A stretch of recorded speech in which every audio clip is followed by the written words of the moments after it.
नमस्कार दोस्तों, स्वागत है आपका A to Z स्टोरीज अद्भुत ऑफिशियल पर। साधु संत फकीर गुरु रहबरों की सदा ही जय जयकार।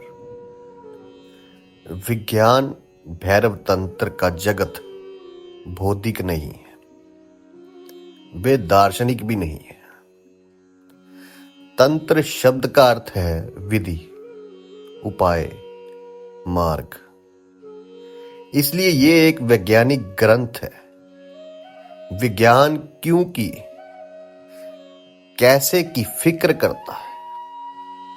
विज्ञान क्यों की नहीं, कैसे की फिक्र करता है। दर्शन और विज्ञान में यही बुनियादी भेद है। दर्शन पूछता है ये अस्तित्व क्यों है, विज्ञान पूछता है ये अस्तित्व कैसे है। जब तुम कैसे का प्रश्न पूछते हो तब उपाय, विधि महत्वपूर्ण हो जाती है। तब सिद्धांत व्यर्थ हो जाती है, अनुभव केंद्र बन जाता है। विज्ञान का मतलब है चेतना, और भैरव का विशेष शब्द है तांत्रिक शब्द, जो पारगामी के लिए कहा जाता है। इसलिए शिव जी को भैरव कहते हैं और देवी को भैरवी। वे जो समस्त द्वैत के पार चले जाते हैं। पार्वती कहती हैं आपका सत्य रूप क्या है, ये आपका आश्चर्य भरा जगत क्या है, इसका बीज क्या है, विश्व चक्र की धुरी क्या है। ये चक्र चलता ही जाता है, महापरिवर्तन सतत प्रवाह। इसका मध्य बिंदु क्या है, इसकी धुरी कहां है, अचल केंद्र कहां है। रूपों पर छाए लेकिन रूप के परे ये जीवन क्या है। देश और काल, नाम और प्रत्यय के परे जाकर हम इसमें कैसे पूर्णत प्रवेश करें। मेरा संशय निर्मूल करें। लेकिन संशय निर्मूल कैसे होंगे, किसके ऊपर से। क्या कोई उत्तर है जो कि मन के संशय दूर कर दे। मन ही तो संशय है। जब तक मन नहीं मिटता संशय निर्मूल कैसे होंगे। शिव उत्तर देंगे। उनके उत्तर में सिर्फ विधियां हैं, सबसे पुरानी, सबसे प्राचीन विधियां। लेकिन तुम उन्हें अत्याधुनिक भी कह सकते हो, क्योंकि उनमें जोड़ा नहीं जा सकता। वे पूर्ण है। 112 विधियां, उनमें सभी संभावनाओं का समावेश है। मन को शुद्ध करने के, मन के अतिक्रमण के सभी उपाय उनमें समाये हैं। शिव जी की 112 विधियां में एक और विधि नहीं जोड़ी जा सकती। कुछ जोड़ने की गुंजाइश ही नहीं है। ये सर्वागीण है, संपूर्ण है, अंतिम है। ये सबसे प्राचीन है और साथ ही सबसे आधुनिक, सबसे नवीन भी, नई भी। पुराने पर्वतों की भांति ये तंत्र पुराने हैं, शाश्वत जैसे लगते हैं। और साथ ही सुबह के सूरज के सामने खड़े ओस कण की भांति ये नए हैं। ये इतने ताजे हैं। ध्यान की इन 112 विधियों से मन के रूपांतरण का पूरा विज्ञान निर्मित हुआ है। एक एक कर हम उनमें प्रवेश करेंगे। पहले हम उन्हें बुद्धि से समझने की चेष्टा करेंगे, लेकिन बुद्धि को मात्र एक यंत्र की तरह काम में लाइए, मालिक की तरह नहीं। समझने के लिए यंत्र की तरह उसका उपयोग करें, लेकिन उसके जरिए नए व्यवधान मत पैदा करें। जिस समय हम इन विधियों की चर्चा करेंगे तब अपने पुराने ज्ञान को, पुरानी जानकारियों को एक किनारे धर देना, उन्हें अलग ही कर देना। वे रास्ते की धूल भर हैं। इन विधियों का साक्षात्कार निश्चित ही सावचेत मन से करो, लेकिन तर्क को हटाकर करो। इस भ्रम में मत रहो कि विवाद करने वाला मन सावचेत मन है। वे नहीं, क्योंकि जिस क्षण तुम विवाद में उतरते हो उसी क्षण सजगता खो जाती है, सावचेत नहीं रहते। तुम तब यहां हो ही नहीं। ये विधियां किसी धर्म की नहीं, वे ठीक वैसे ही हिंदू नहीं जैसे सापेक्षवाद का सिद्धांत आइंस्टाइन के द्वारा प्रतिपादित होने के कारण यहूदी नहीं हो जाता। रेडियो टेलीविजन ईसाई नहीं है। ये विधियां हिंदुओं की इजाद अवश्य है, लेकिन वे स्वयं हिंदू नहीं। इसलिए इन विधियों में किसी धार्मिक अनुष्ठान का उल्लेख नहीं रहेगा, किसी मंदिर की जरूरत नहीं।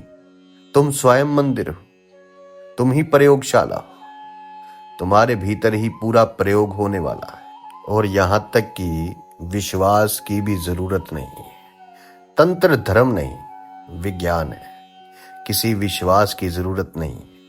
कुरान या वेद में, बुद्ध या महावीर में आस्था रखने की आवश्यकता नहीं। नहीं, किसी विश्वास की आवश्यकता है।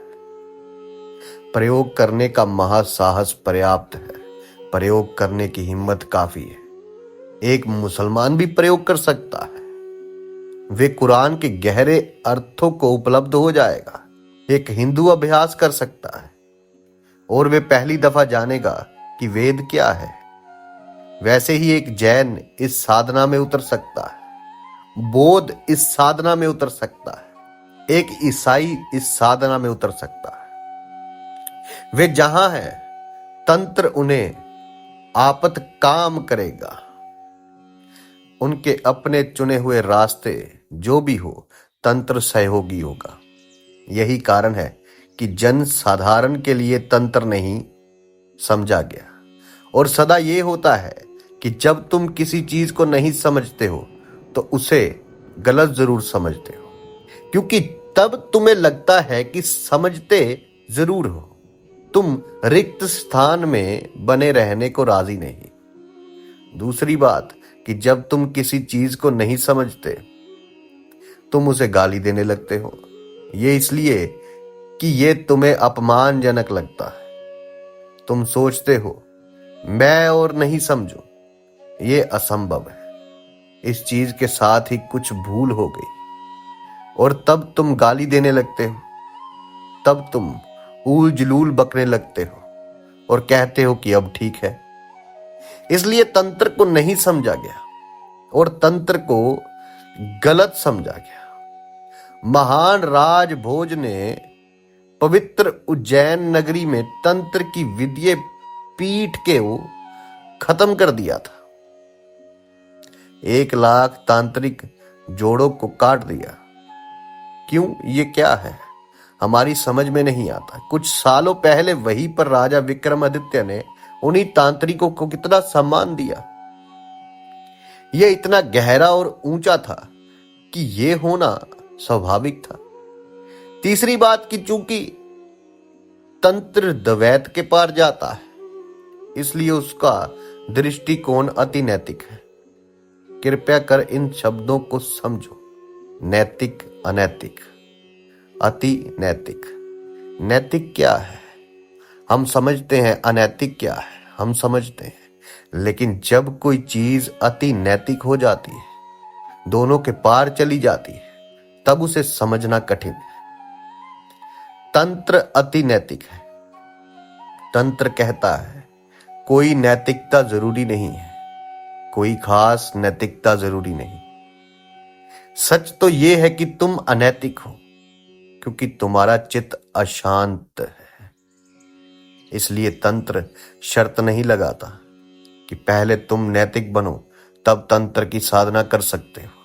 तंत्र के लिए ये बात ही बेतुकी है। कोई बीमार है, बुखार में है, डॉक्टर आकर कहता है पहले अपना बुखार कम करो, पहले पूरा स्वस्थ हो और तब मैं दवा दूंगा। यही तो हो रहा है। चोर साधु के पास जाता है और कहता है कि मैं चोर हूं, मुझे ध्यान करना सिखाएं। साधु कहता है पहले चोरी छोड़ो। चोर रहते ध्यान कैसे करते हो या कैसे कर सकते हो? एक शराबी आकर कहता है कि मैं शराब पीता हूं, मुझे ध्यान बताएं, और साधु कहता है पहली शर्त कि शराब छोड़ो, तब ध्यान कर सकोगे। अरे तंत्र तुम्हारी तथाकथित नैतिकता की, तुम्हारी सामाजिक रस्म रिवाज आदि की चिंता नहीं करता है। इसका यह अर्थ नहीं है कि तंत्र तुम्हें अनैतिक होने को कहता है, नहीं। तंत्र जब तुम्हारी नैतिकता की इतनी परवाह नहीं करता तो वे तुम्हें अनैतिक होने को नहीं कह सकता। तंत्र तो वैज्ञानिक विधि बताता है कि कैसे चित्त को बदला जाए, और एक बार चित्त दूसरा हो गया कि तुम्हारे चरित्र दूसरा हो जाएगा। एक बार चित्त बदल गया तो तुम्हारा चरित्र बदल जाएगा। एक बार तुम्हारे ढांचे का आधार बदला कि पूरी इमारत दूसरी हो जाएगी। इसी अति नैतिक सुझाव के कारण तंत्र तुम्हारे तथाकथित साधु महात्माओं को बर्दाश्त नहीं हुआ। वे सब उसके विरोध में खड़े हो गए, क्योंकि अगर तंत्र सफल होता तो धर्म के नाम पर चलने वाली सारी नासमझी समाप्त हो जाएगी। तंत्र कहता है कि उस अवस्था का नाम भैरव है जब मन नहीं रहता, मन की अवस्था, और तब पहल दफा तुम यथार्थ उसको देखते हो जो है। तब तक मन है, तुम अपना ही संसार रचे जाते हो, तुम उसे आरोपित प्रक्षेपित किए जाते हो। इसलिए पहले तो मन को बदलो और तब मन को अमन में बदलो। और ये 112 विधियां सभी लोगों के काम आ सकती हैं। हो सकता है कोई विशेष उपाय तुमको ठीक ना पड़े, इसलिए तो शिव जी अनेक उपाय बताए चले जाते हैं। कोई एक विधि चुन लो जो तुमको जच जाए, और ये जानना कठिन नहीं है कि कौन सी विधि तुम्हें जचती है। हम यहां प्रत्येक विधि को समझने की कोशिश करेंगे। तुम अपने लिए वे विधि चुन लो जो कि तुम्हें और तुम्हारे मन को रूपांतरित कर दे। ये बौद्धिक समझ बुनियादी तौर से जरूरी है, लेकिन अंत नहीं है। जिस विधि की भी चर्चा यहां करेंगे उसका प्रयोग करो। सच में यह है कि जब तुम अपनी सही विधि का प्रयोग करते हो तब झट से उसका तार तुम्हारे किसी तार से लगाकर बज उठता है। एक विधि लो, उसके साथ 3 दिन खेलो। अगर तुम्हें उसके साथ निकटता की अनुभूति हो, अगर उसके साथ तुम थोड़ा स्वस्थ महसूस करो, अगर तुम्हें लगे कि ये तुम्हारे लिए है, तो फिर उसके प्रति गंभीर हो जाओ। तब दूसरी विधियों को भूल जाओ, उसमें खेलना बंद करो और अपनी विधि के साथ टिक जाओ। कम से कम 3 महीने टिको, चमत्कार संभव है। बस इतना होना चाहिए कि वे विधि सचमुच तुम्हारे लिए हो। यदि तुम्हारे लिए नहीं है तो कुछ नहीं होगा, तब उसके साथ जन्मों जन्मों तक प्रयोग करके भी कुछ नहीं होगा। लेकिन ये 112 विधियां जो शिव ने बताई वो तो समस्त मानव जाति के लिए है, और वे उन सभी युगों के लिए है जो गुजर गए हैं और आने वाले हैं, जो बीत गए हैं उनके लिए और जो आने वाले हैं उनके लिए भी। और किसी भी युग में एक का आदमी नहीं हुआ और ना होने वाला है जो कह सके कि ये सभी 112 विधियां मेरे लिए व्यर्थ, असंभव है। ये असंभव है। प्रत्येक ढंग के चित्त के लिए यहां गुंजाइश है ही है। तंत्र में प्रत्येक किस्म के चित्त के लिए विधि है। कई विधियां हैं जिनके उपयुक्त आदमी अभी उपलब्ध नहीं है, वे भविष्य के लिए, और ऐसी विधियां भी हैं जिनके उपयुक्त मनुष्य रहे ही नहीं, वे अतीत के लिए। लेकिन डर मत जाना, अनेक विधियां हैं जो तुम्हारे लिए ही है। शिव जी कहते हैं, हे देवी, यह अनुभव 2 श्वासों के बीच घटित हो सकता है। श्वास के भीतर आने के पश्चात और बाहर लौटने के ठीक पूर्व श्रेयस है, कल्याण है। आरंभ की 9 विधियां श्वास क्रिया से संबंध रखती है, इसलिए पहले हम श्वास क्रिया के संबंध में थोड़ा समझ लें और विधियों में प्रवेश करेंगे। हम जन्म से मृत्यु के क्षण तक निरंतर श्वास लेते रहते हैं। इन 2 बिंदुओं के बीच सब कुछ बदल जाता है, सब चीज बदल जाती है, कुछ भी बदले बिना नहीं रहता। लेकिन जन्म और मृत्यु के बीच श्वास क्रिया अचल रहती है। बच्चा जवान होगा, जवान बूढ़ा होगा, वे बीमार होगा, उसका शरीर रुग्ण और कुरूप होगा, सब कुछ बदल जाएगा। वे सुखी होगा, दुखी होगा, पीड़ा में होगा, सब कुछ बदलता रहेगा। लेकिन इन 2 बिंदुओं के बीच आदमी श्वास भर सतत लेता रहेगा। श्वास क्रिया एक सतत प्रवाह है, उसमें अंतराल संभव नहीं। अगर तुम एक क्षण के लिए भी श्वास लेना भूल जाओ तो तुम समाप्त हो जाओगे। यही कारण है कि श्वास लेने का जिम्मा तुम्हारा नहीं तो मुश्किल हो जाएगी। कोई भूल जाए श्वास लेना तो फिर कुछ भी नहीं किया जा सकता। इसलिए यथार्थ में तुम श्वास नहीं लेते हो, क्योंकि उसमें तुम्हारी जरूरत नहीं है। तुम गहरी नींद में हो और श्वास चलती रहती है। तुम गहरी मूर्छा में हो और श्वास चलती रहती है। श्वासन तुम्हारे व्यक्तित्व का एक अचल तत्व है। दूसरी बात ये जीवन के अत्यंत आवश्यक और आधारभूत है।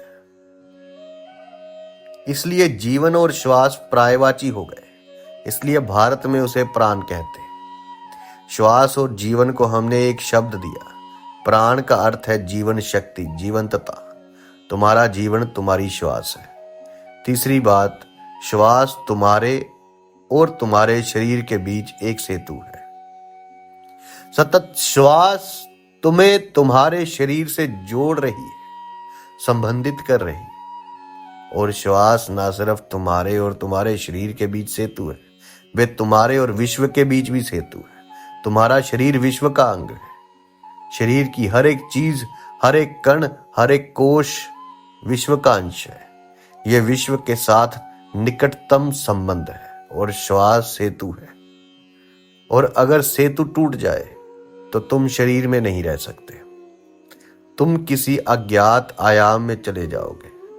इसलिए श्वास तुम्हारे और देश काल के बीच सेतु हो जाती है। श्वास के 2 बिंदु हैं, 2 छोर हैं। एक छोर है जहां वे शरीर और विश्व को छूती है, और दूसरा वे छोर है जहां वे विवशता, विश्वातीत को छूती है। और हम श्वास के एक ही हिस्से से परिचित हैं। जब वे विश्व में शरीर में गति करती है, लेकिन वे सदा ही शरीर और अशरीर में गति करती है। अगर तुम दूसरे बिंदु को, जो सेतु है, ध्रुव है, जान जाओ, तुम एकाएक रूपांतरित होकर एक दूसरे की ही आयाम में प्रवेश कर जाओगे। लेकिन याद रखो, शिव जी जो कहते हैं वे योग नहीं है, वे तंत्र है। योग भी श्वास का काम करता है, लेकिन योग और तंत्र के काम में बुनियादी फर्क है। योग श्वास क्रिया को व्यवस्थित करने की चेष्टा करता है। अगर तुम अपने श्वास व्यवस्था दो तो तुम्हारा स्वास्थ्य सुधर जाएगा। इसके रहस्य को समझो तो तुम्हें स्वस्थ और दीर्घ जीवन मिलेगा। तुम ज्यादा बली, ज्यादा ओजस्वी, ज्यादा जीवंत, ज्यादा ताजा हो जाओगे। लेकिन तंत्र का इससे कुछ लेना देना नहीं। तंत्र श्वास की व्यवस्था की चिंता नहीं करता। भीतर की ओर मुड़ने के लिए वे श्वास क्रिया है उपयोग भर करता है। तंत्र में साधक को किसी विशेष ढंग की श्वास का अभ्यास नहीं करना चाहिए। कोई विशेष प्राणायाम नहीं, साधना नहीं, प्राण को लयबद्ध नहीं बनाना है। बस उसके कुछ विशेष बिंदुओं के प्रति बोधपूर्ण होना है। श्वास प्रश्वास के कुछ बिंदु हैं जिन्हें हम नहीं जानते। हम सदा श्वास लेते हैं, श्वास के साथ जन्मते हैं, श्वास के साथ मरते हैं, लेकिन उसके कुछ महत्वपूर्ण बिंदुओं को बोध नहीं है।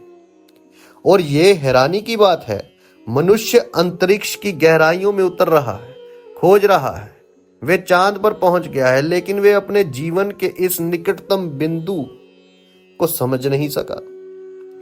श्वास के पीछे बिंदु है, श्वास के कुछ बिंदु हैं जिसे तुमने कभी देखा नहीं। वे बिंदु द्वार है, तुम्हारे निकटतम द्वार है, जिनसे होकर तुम एक दूसरे ही संसार में, एक दूसरे ही अस्तित्व में, एक दूसरी ही चेतना में प्रवेश कर सकते हो। लेकिन वे बिंदु बहुत सूक्ष्म है। जो चीज जितनी निकट हो उतनी ही कठिन मालूम पड़ेगी। श्वास तुम्हारे इतना करीब है कि उसके बीच स्थान ही नहीं बना रहता, या इतना अल्प स्थान है कि उसे देखने के लिए बहुत सूक्ष्म दृष्टि चाहिए। तभी तुम उन बिंदुओं के प्रति बोधपूर्ण हो सकते हो। ये बिंदु इन विधियों के आधार है। शिव जी उत्तर में कहते हैं कि हे देवी, ये अनुभव 2 श्वासों के बीच घटित हो सकता है। श्वास के भीतर आने के पश्चात और बाहर लौटने के ठीक पूर्व श्रेयस कल्याण है। ये विधि है। हे देवी, यह अनुभव 2 श्वासों के बीच घटित हो सकता है। जब श्वास भीतर अथवा नीचे को आती है, उसके बाद फिर श्वास को लौटने के ठीक पूर्व श्रेयस है। इन 2 बिंदुओं के बीच होश पूर्ण होने से घटना घटती है। जब तुम्हारी श्वास भीतर आए तो उसका निरीक्षण करो। उसके फिर बाहर या ऊपर के लिए मुड़ने के पहले एक क्षण के लिए या क्षण के 1000वें भाग के लिए श्वास बंद कर दो और बंद हो जाती। श्वास भीतर आती है और वहां एक बिंदु है जहां वे ठहर जाती है। फिर श्वास बाहर जाती है और जब श्वास बाहर जाती है तो वहां एक बिंदु पर ठहर जाती है और फिर वे भीतर के ओर लौटती है। श्वास के भीतर या बाहर के लिए मुड़ने के पहले एक क्षण है जब तुम श्वास नहीं लेते हो। उसी क्षण में घटना घटती है और संभव भी है, क्योंकि जब तुम श्वास नहीं लेते हो तो तुम संसार में नहीं होते हो। समझ लो कि जब तुम श्वास नहीं लेते हो तब तुम मृत्यु हो। तुम तो हो लेकिन मृत। लेकिन ये क्षण इतना छोटा है कि तुम उसे कभी देख नहीं पाते। तंत्र के लिए प्रत्येक बहिर्गामी श्वास मृत्यु है और प्रत्येक नई श्वास पुनर्जन्म है। भीतर आने वाली श्वास पुनर्जन्म है, बाहर जाने वाली श्वास मृत्यु है। बाहर जाने वाली श्वास मृत्यु का पर्याय है, अंदर जाने वाली श्वास जीवन का। इसलिए प्रत्येक श्वास के साथ तुम्हें मरते हो और प्रत्येक श्वास के साथ तुम जन्म लेते हो। दोनों के बीच का अंतराल बहुत क्षणिक है, लेकिन पैनी दृष्टि, शुद्ध निरीक्षण और अवधान से उसे अनुभव किया जा सकता है। और यदि तुम उस अंतराल को अनुभव कर सको तो शिव जी कहते हैं कि श्रेयस उपलब्ध है। तब और किसी चीज की जरूरत नहीं है। तब तुम आपद काम हो गए। तुमने जान लिया घटना घट गई। श्वास को प्रशिक्षित नहीं करना, वे जैसी है उसे वैसी ही बने रहने दो। फिर इतनी सरल विधि क्यों? सत्य को जानने को ऐसी सरल विधि? सत्य को जानना उसको जानना है जिसका ना जन्म है ना मरण। तुम बाहर जाती श्वास को जान सकते हो, तुम भीतर जाती श्वास को जान सकते हो, लेकिन तुम दोनों के अंतराल को कभी नहीं जानते। प्रयोग करो और तुम उस बिंदु को पालोगे। उसे अवश्य पा सकते हो। वे है। तुम्हें या तुम्हारी संरचना में कुछ जोड़ना नहीं है। वे है ही। वो है, वहां मौजूद है, सब कुछ है, सिर्फ बोध नहीं है। कैसे प्रयोग करो? पहले भीतर आने वाली श्वास के प्रति होशपूर्ण बनो, उसे देखो, सब कुछ भूल जाओ और आने वाली श्वास को उसके यात्रा पथ को देखो। जब श्वास नासापुटक को स्पर्श करे तो उसको महसूस करो। श्वास को गति करने दो और पूरी सजगता से उसके साथ यात्रा करो। श्वास के साथ ठीक कदम से कदम मिलाकर नीचे उतरो। ना आगे जाओ और ना पीछे पड़ो। उसका साथ ना छूटे, बिल्कुल साथ साथ चलो।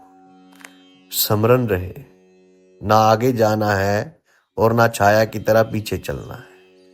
समांतर चलो, युगपथ। श्वास और सजगता को एक हो जाने दो। श्वास नीचे जाती है तो तुम भी नीचे जाओ और तभी उस बिंदु को पा सकते हो जो दो श्वासों के बीच में है। ये आसान नहीं है। श्वास के साथ अंदर जाओ, श्वास के साथ बाहर आओ। बुद्ध ने इसी विधि का प्रयोग विशेष रूप से किया, इसलिए ये बोध विधि बन गया। बोध शब्दावली में इसे अनापानसति योग कहते हैं और स्वयं बुद्ध की आत्मो उपलब्धि इस विधि से और इसी विधि पर ही आधारित थी। संसार के सभी धर्म, संसार के सभी दृष्टा किसी न किसी विधि के जरिए मंजिल पर पहुंचे और वे सब विधियां इन 112 विधियों में सम्मिलित है। ये पहली विधि बोध विधि है। दुनिया इसे बोध विधि के रूप में जानती है क्योंकि बोध इसके द्वारा ही निर्वाण को उपलब्ध हुए थे। बुद्ध ने कहा है, अपनी श्वास प्रश्वास के प्रति सजग रहो। अंदर जाती बाहर आती श्वास के प्रति होश पूर्ण हो जाओ। बुद्ध अंतराल की चर्चा नहीं करते क्योंकि उसकी जरूरत नहीं है। बुद्ध ने सोचा और समझा कि अगर तुम अंतराल की दो श्वासों के बीच विराम की फिक्र करने लगे तो उससे तुम्हारी सजगता खंडित होगी। इसलिए उन्होंने सिर्फ ये कहा कि होश रखो। जब श्वास भीतर आए तो तुम भी उसके साथ भीतर जाओ और जब श्वास बाहर आए तो तुम उसके साथ बाहर आओ। विधि के दूसरे हिस्से के संबंध में बुद्ध कुछ नहीं कहते। इसका कारण है, कारण यह है कि बुद्ध बहुत साधारण लोगों से, सीधे साधे लोग से बोल रहे थे।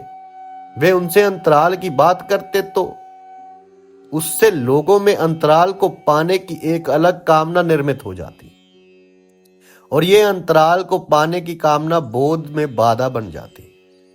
क्योंकि अगर तुम अंतराल को पाना चाहते हो तो तुम आगे बढ़ जाओगे, श्वास भीतर आती रहेगी और तुम उसके आगे निकल जाओगे क्योंकि तुम्हारी दृष्टि अंतराल पर है जो भविष्य में है।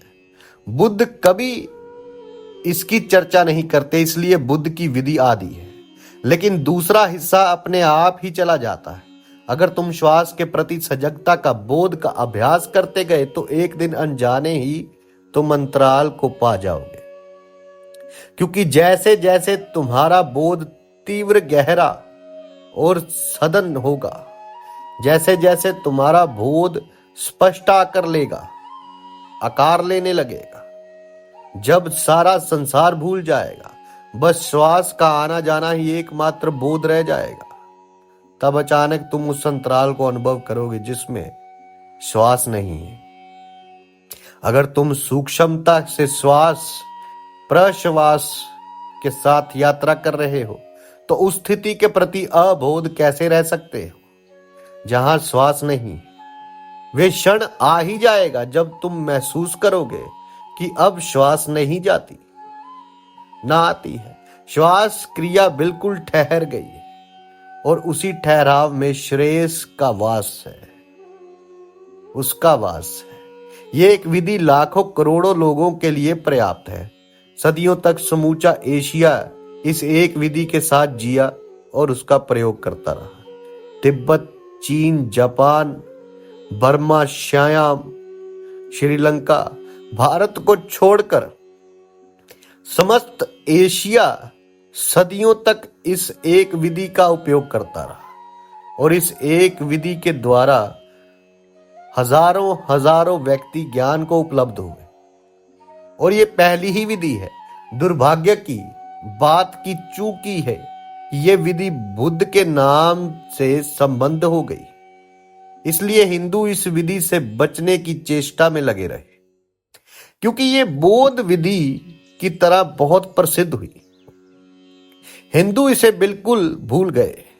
इतना ही नहीं, उन्होंने और एक कारण से इसकी अवहेलना की, क्योंकि शिवजी ने सबसे पहले इस विधि का उल्लेख किया। अनेक बौद्धों ने इस विज्ञान भैरव तंत्र के बौद्ध ग्रंथ होने का दावा किया। वे इसे हिंदू ग्रंथ नहीं मानते। ये ना हिंदू है और ना बौद्ध, और विधि मात्र विधि है। बुद्ध ने इसका उपयोग किया, लेकिन ये उपयोग के लिए मौजूद ही था, और इस विधि के चलते बुद्ध हुए। विधि तो बुद्ध से भी पहले की थी, वे मौजूद ही थे। इसको प्रयोग में लाओ। ये सरलतम विधियों में से है अन्य विधियों की तुलना में। मैं ये नहीं कहता कि ये विधि तुम्हारे लिए सरल है, अन्य विधियां अधिक कठिन होंगी। यही कारण है कि पहली विधि की तरह इसका उल्लेख हुआ है। तभी शिवजी ने पहली विधि ये बताई। साधु संत फकीर गुरु रहबरों की सदा ही जय जयकार। हर हर महादेव। जल्दी मिलते हैं विज्ञान तंत्र के भाग दूसरे में।